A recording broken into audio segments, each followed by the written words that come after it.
Iya, kita lanjutkan perbincangan di jelang pilkada. Pemirsa, saya ke Bu Siti Zuhro. Ini menarik menjadi perbincangan publik bahwa tidak mudah untuk mendapatkan tiket berkompetisi di pilkada Jawa Barat. Seperti Deddy Mulyadi tidak mendapatkan tiket dari Golkar berkoalisi mendukung Kang Emil. Ini apa yang Anda lihat dari dinamika politik di Jawa Barat?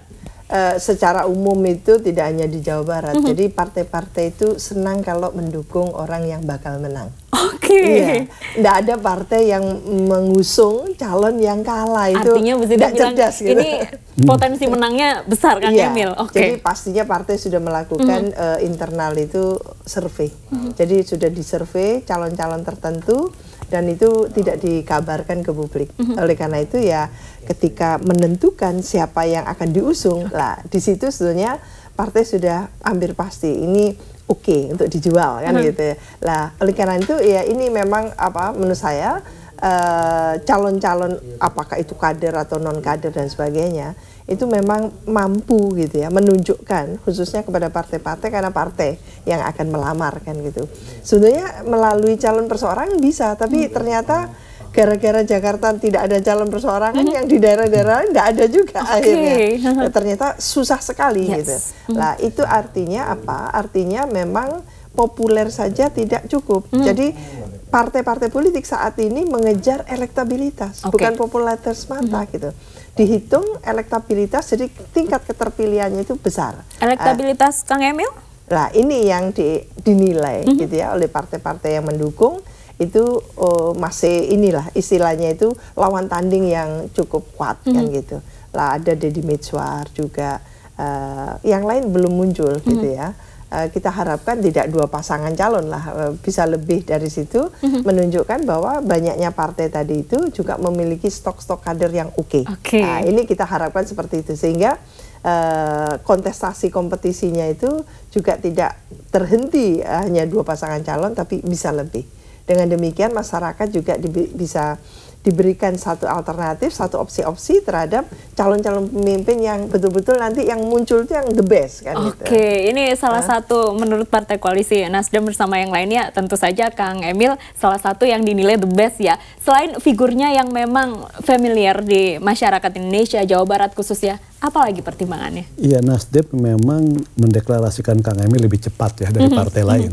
Di saat partai lain masih pikir-pikir, kita mengambil resiko bahwa tidak melihat waktu itu popularitas maupun elektabilitas Pak Ridwan Kamil spektakuler. Ya, kita Maret itu sudah menentukan pilihan. Kenapa mantap?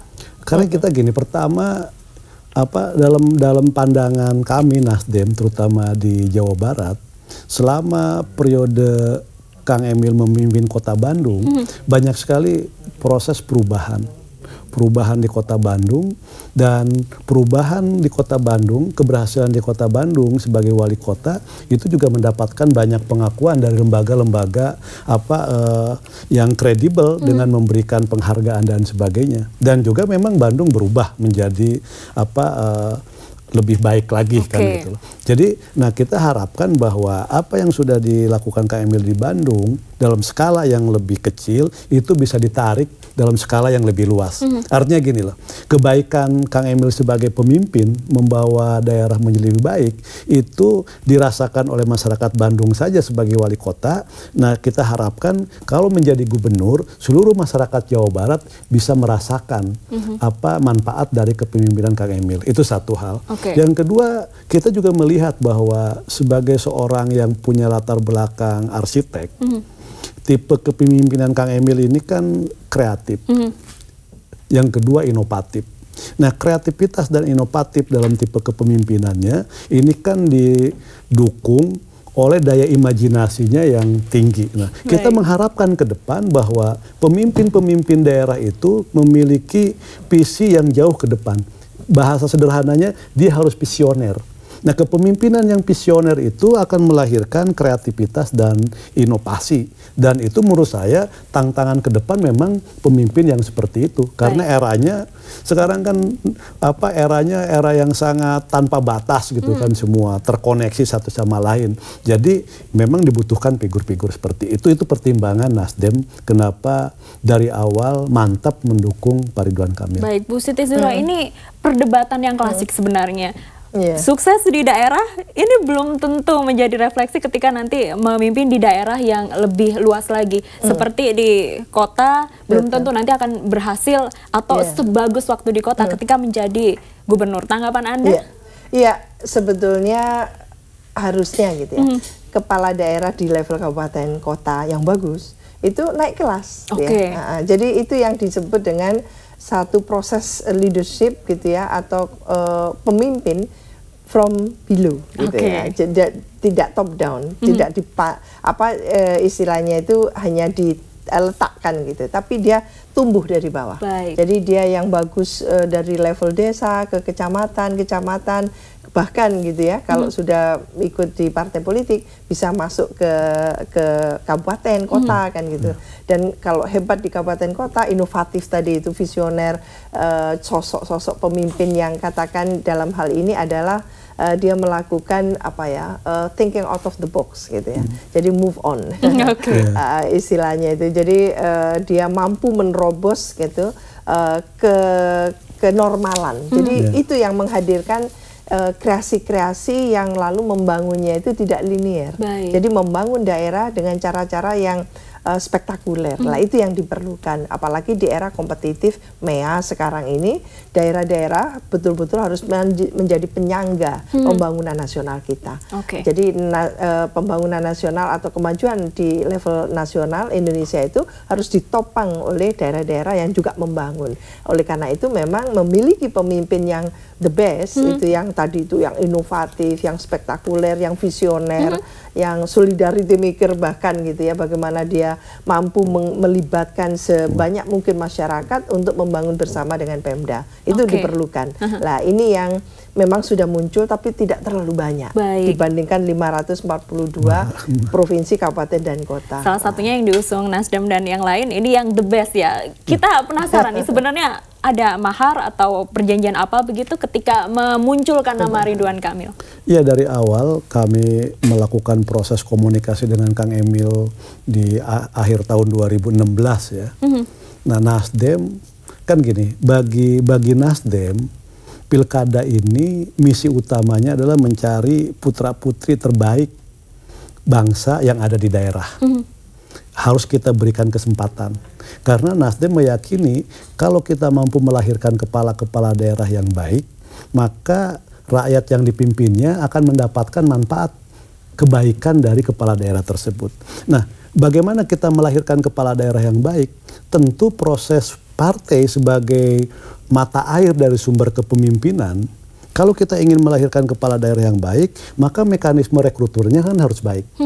Nggak mungkin kita mengharapkan air itu dari mata airnya itu jernih terus mengalir ke sungainya kalau sumber mata airnya kotor.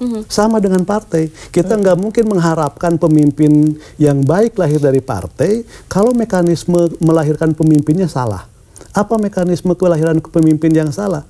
Misalnya, kalau seseorang mau menjadi kepala daerah, partai mematok, kamu boleh saya rekomendasikan, tapi ini loh, satu kursi itu kamu hargai apa? Nah, jadi, ini yang menurut saya melahirkan kepala-kepala daerah yang tidak baik. Dan Nasdem dari awal sejak ikut pilkada pertama dengan prinsip politik pilkada tanpa mahar, itu coba kita konsisten kita tegakkan, konsisten kita lakukan.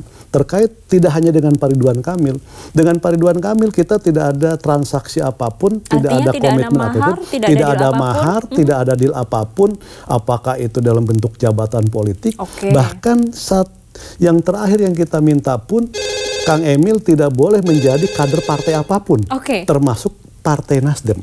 Kenapa? Karena kita ingin fokus. Kita tidak mau pemimpin di Jawa Barat itu, gubernurnya itu terbebani oleh kepentingan-kepentingan partai politik. Baik, itu ini ya, sepertinya sudah ada yang bergabung bersama kita. Halo, selamat malam. Halo, selamat malam. Ya, nampaknya terputus. Pemirsa, Anda juga masih bisa berpartisipasi melalui line telepon interaktif. Nomornya ada di layar kaca Anda. Ini artinya tadi sekali lagi ditegaskan tidak ada deal apapun, tidak ada mahar. Itu dengan Nasdem, dengan partai koalisi yang lain? Saya nggak ngerti kalau itu. Itu urusan calon dengan partai yang lain. Tapi Nasdem sendiri, dan saya juga berharap ke Kang Emil untuk mendapatkan dukungan partai tanpa harus melakukan kompromi-kompromi politik yang sifatnya transaksional. Karena apa? Karena itu akan menyandra. Itu akan membelenggu nanti Kang Emil ketika terpilih menjadi gubernur. Kita tidak mau punya gubernur di Jawa Barat yang merupakan etalase nasional, daerahnya strategis dengan jumlah penduduk yang terbesar di Indonesia, pemimpinnya tersandra oleh kepentingan-kepentingan partai. Baik, halo, selamat malam. Iya, saya dengan siapa di mana? Halo, nama Pak Syahril, Jakarta Selatan. Pak Syahril, silahkan. Ya, ada satu hal lagi ya, selain daripada mahar, hendaknya partai-partai politik yang mendukung, yang mengusung, ya, itu harus mengarahkan sang calon itu untuk tidak menggunakan isu-isu yang sangat masyarakat seperti SARA begitu ya, dan produk-produk isu-isu lainnya yang bisa membuat rakyat ini gaduh, membuat rakyat ini resah. Jadi partai politik, partai-partai yang mengusung itu harus mengambil tindakan tegas. Terus yang kedua, dalam hal memberikan janjinya itu harus yang rasional, yang bisa masuk akal, dan ini bisa dikontrol oleh partainya sendiri. Dan partai itu nantinya juga akan memberikan arahan-arahan untuk tidak memberikan janji-janji, untuk tidak nantinya dibebani oleh janji tadi. Misalnya membentuk tim staff sampai 70, sampai 80, menghabiskan anggaran sampai sekian puluh miliar untuk hanya sekian. Dan apa gunanya kalau itu janji-janji yang nantinya dibikin seperti itu, juga membebani calon sang gubernur nanti kalau terpilih. Yang penting sekali, jadikanlah calon itu calon yang diharapkan oleh rakyat. Dari prosesnya sendiri harus benar. Seperti yang dibilang Bapak tadi, kalau prosesnya tidak benar, apa yang kita harapkan dari pemimpin tersebut, ya kan? Nah, terima kasih. Terima kasih Pak Syahril. Ini Bu Siti Zuhro, kalau Anda melihat, ini bukan pertanyaan ya, tapi lebih ke saran. Iya, jadi saran itu pastinya tidak muncul begitu saja. Ya. Kita baru hangat ya terjadi di DKI ini, SARA menjadi komoditi politik, itu yang nggak boleh. Jadi tidak boleh menggunakan itu, siapapun itu ya, elitnya juga jangan memulai itu, karena masyarakat nanti akan merespon gitu. Jadi sekali itu terlontar pasti akan gayung bersambut gitu.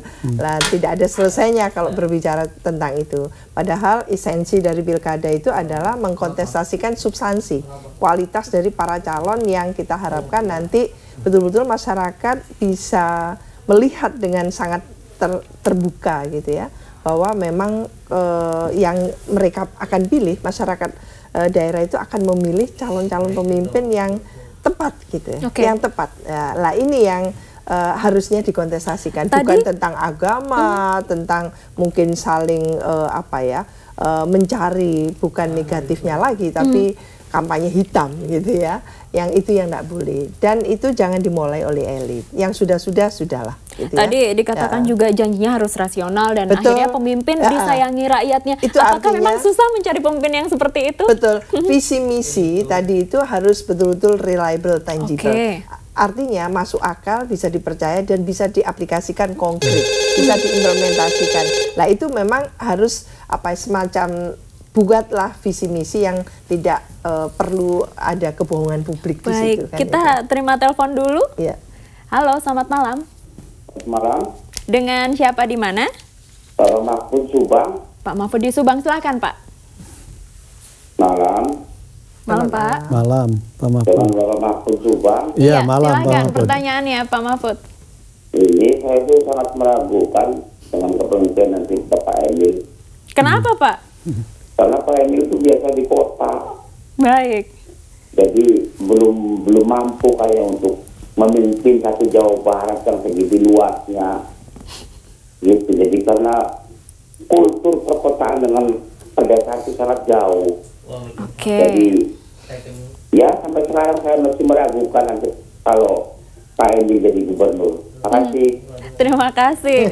Saya harus menahan dulu, nanti Pak Saan akan menjawabnya. Bu Siti Zuhro, pemirsa, usai jeda berikut tetaplah bersama kami di Jelang Pilkada. Segera kembali.